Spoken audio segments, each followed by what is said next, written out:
හැමෝටම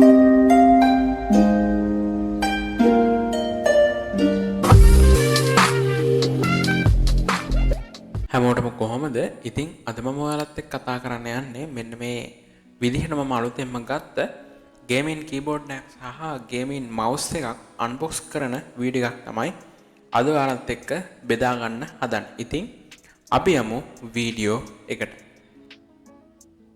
MD computer එකෙන් තමයි මම මෙන්න මේ මවුස් එකත් කීබෝඩ් එකත් දෙකම පර්චේස් කළේ. ඉතින් මට 7900ක් වගේ මුදලක් මෙන්න මේ ගේමින් කීබෝඩ් එකටත් මවුස් එකටත් වියදම් වුණා. ඉතින් අපි බලමු මෙන්න මේ ගේමින් මවුස් එකත් ඒ වගේම ගේමින් කීබෝඩ් එකත් කොයි විදිහට අන්බොක්ස් එකේදී අන්බොක්ස් කරාට පස්සේ කොයි වගේ ෆීලිං එකක් එයිද, ඒ වගේම කොච්චර හොඳ වේද කියන දේ ගැන අපි මේ වීඩියෝ එකේදී කතා කරමු. ඉතින් අපි මුලින්ම මෙන්න මේ විදිහට ගේමින් කීබෝඩ් එක තියෙන බොක්ස් එක අන්පැක් කරගමු. එහෙම නැත්නම් අන්බොක්ස් කරගමු ඇතුලේ මොනවද තියෙන්නේ කියලා බලන්න හරියටම. ඉතින් ටිකක් අමාරුයි මේක, මොකද මේ මම ට්‍රයිපෝඩ් එකක් අතේ තියාගන්නේ නැතුව තමයි මේ වීඩියෝ එක කරන්නේ. ඉතින් ඒ නිසා වැඩි හිතන්න එපා. මගේ අතේ එහෙම නැත්නම් මම ගාව තාම ට්‍රයිපෝඩ් එකක් නැහැ හරියට සෙට් වෙච්ච. ඉතින් ඒ නිසා එක අතකින් අල්ලගෙන බොක්ස් එකත් අනිත් අතින් ෆෝන් එකත් අල්ලගෙන තමයි මෙන්න මේ විදිහට වීඩියෝ එක කළේ. ඉතින් අපි මෙන්න මේ විදිහට රිමූව් කරගත්තට පස්සේ කවර් ටිකක් ඒ වගේම බොක්ස් එකත් අපිට මුලින්ම ගයිඩ්ලයින් ටික දීලා තියෙන පේපර් එක මෙහෙම බලා ගන්න ලැබෙනවා. ඉතින් ඊට යටින් තමයි අපිට අපේ මේන් ඩිවයිස් එක වෙන කීබෝඩ් එක බලා ගන්න ලැබෙන්නේ. ඉතින් මේ ගේමින් කීබෝඩ් එකේ විශේෂත්වය තමයි මේක මැකැනිකල් කීබෝඩ් එකක්. ඉතින් මම මෙන්න මේ බ්‍රෑන්ඩ් දෙකෙම මේ දෙක ගන්න උත්සාහ කළේ මොකද මගේ පරණ කීබෝඩ් එක මම අවුරුදු 4ක් විතර පාවිච්චි කළා නෝමල් කීබෝඩ් එකක්. ඉතින් ඒකත් ජෙල් ගේමින් කීබෝඩ් එකක් නිසා. ඉතින් මෙන්න මේ විදිහට බොක්ස් එක අපි පැත්තකින් තියාගමු. ඉතින් ඔන්න ඔය විදිහට තමයි අපිට ලුක් එක බලා ගන්න ලැබෙන්නේ මෙන්න මේ කීබෝඩ් එකේ. ඉතින් මිනි කීබෝඩ් එකක් තමයි මම බයි කළේ. ඉතින් මේ ගේමින් කීබෝඩ් එකේ විශේෂත්වයක් වෙන්නේ මේක ගොඩාක් බෑක්ලයිට් තියෙන ගේමින් කීබෝඩ් එකක් නිසා. ඒ වගේම Type C කනෙක්ට් එකක් තමයි මේ ඩිවයිස් එකට එහෙම නැත්නම් මෙන්න මේ ගේමින් කීබෝඩ් එකට අපිට ලැබෙන්නේ. ඉතින් ඔයාලට දැන් බලා ගන්න ලැබෙන්නේ මගේ පරණ කීබෝඩ් එක අවුරුදු 4ක් විතර පරණ. ඉතින් මේක කොම්බෝ පැක් එකක් විදිහට තමයි ගත්තේ. ඉතින් ඔයාලට බලා ගන්න පුළුවන් ඒකේ කෑලි හැමත් කැඩලා තියෙන. ඉතින් තාමත් වැඩ හොඳට. ඉතින් ඒ නිසාම තමයි ජෙල් බ්‍රෑන්ඩ් එකෙන්ම මම මෙන්න මේ විදිහට කීබෝඩ් එකත් මවුස් එකත් දෙකම පර්චේස් කළේ. ඉතින් ඔයාලට පේනව නේද ඒක කැඩලා තියෙනවා. ඉතින් එහෙම කැඩුනට කරන්න පුළුවන් හැම දෙයක්ම ඔය කීබෝඩ් එකෙන් මම ගොඩ කාලයක් සිද්ධ කළා.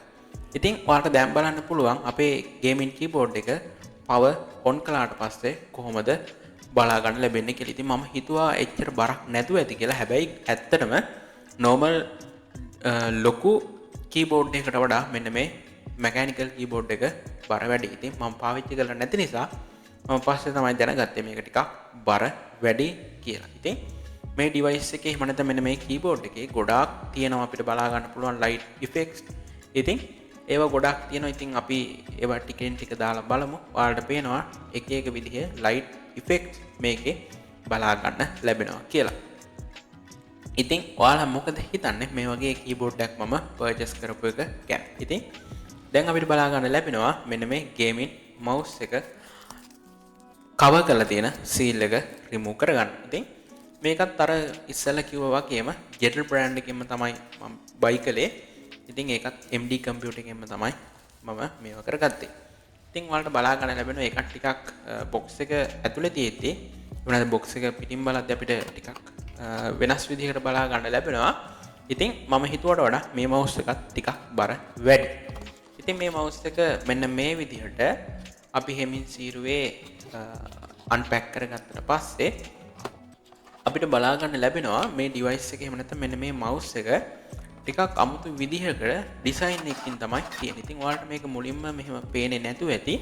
මොකද මේ ඩිවයිස් එකේ ටිකක් මේ පවර් ඔන් කළාට පස්සේ තමයි බලා ගන්න ලැබෙන්නේ මේකේ තියෙන අමුතු ඩිසයින් එක මොකක්ද කියලා. ඉතින් මේක ඇතුලේ අපිට ටිකක් අමුතු විදිහේ ලයිට් ඉෆෙක්ට් වගේක් තියෙනවා. වගේම ඒක ඩිසයින් කරලා තියෙන්නේ ටිකක් වෙනස් විදිහකට. ඉතින් ඒකයි ඔයාලට බලා ගන්න පුළුවන්.